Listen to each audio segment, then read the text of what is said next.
Hi, my name is Adele Computer. That's Adele like the singer, computer like the chip.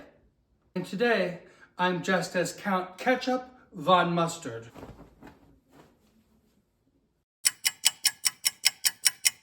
I feel like every time I go on twitter.com these days, which is less and less, I feel like I only ever see the same post over and over again. And it's like a picture of a man with 1,000 swords pressed to his neck. What's one opinion that is so bad that it makes people want to cut your head off with a sword? What's one gay opinion that makes the community want to hunt you down with rusty knives and slice you to bits? What's one crazy thing that you just know is going to make people want to cut your head off and kick it across the bridge into a dirty river? Here's an idea.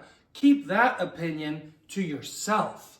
Because if it's gonna make people want to cut your head off, you might get your head cut off. But I guess they're like the most popular kind of post because you see them, every other tweet. They're bait. They're just interaction bait. But people fall for it. They're like, there is one opinion that I have that is so off color, so ill-conceived and downright wrong that it might want to make an army of bandits chase me through town and cut off my head and then feed it to seals. And you know what? I'm gonna type it right now with my fingers. Tweet. And then if someone comes for them over their offensively wrong opinion, they'll be like, well, I said it was an opinion that was going to motivate a militia to decapitate me. It's not like I would just be tweeting this willy-nilly. What is it about an image of a man with 1,000 knives pressed against his jugular that makes people feel safe to share the worst thought in their head? And then sometimes, on the other hand, it's like, don't capture me, don't hold me captive and torture me for a week and then execute me publicly over this. But ranch is better than blue cheese. I said what I said. Okay, well, for what? Ranch and blue cheese are two different tools for two different jobs. You simple cow. I'm old enough to remember a time before Twitter. When I was in college in one of my advertising classes, we had this woman who came, I think, from Twitter to essentially tell us what Twitter was and how it worked.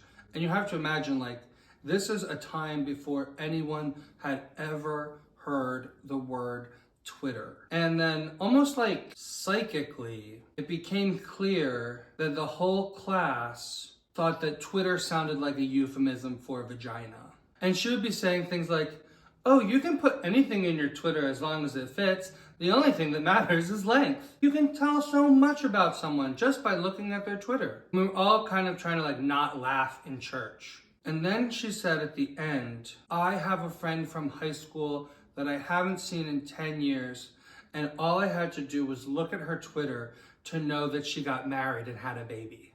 And I'm sorry to this woman, but I laughed. I was like, and then I said, God bless you, as if somebody else had sneezed. Anyway, I'm pumping the brakes on Twitter because I was reading every tweet as though it was personally addressed to me. I would see something like, the executives of this rail company are despicable. These laborers only want one sick day, and these executives are not budging. All they care about is money. I'd be like, oh my God, I am despicable. These workers deserve to be able to take care of themselves. I mean, there are sick days written into my contract and the contract of all my fellow rail executives. Wait. Plus, the porn isn't even that good anymore. So, it's curtains for me. I'm not deleting my account or anything. I'm gonna be sitting on that handle. Okay? I worked for that. I worked to get Adele Computer as my handle. I had to wrestle it off of a real life girl in California whose real life name is Adele. Thank you. The boomers took Facebook, so Facebook took Instagram. Elon Musk owns a car company, a rocket company, and Twitter. And if he buys a chain of grocery stores or a theme park, we are truly doomed.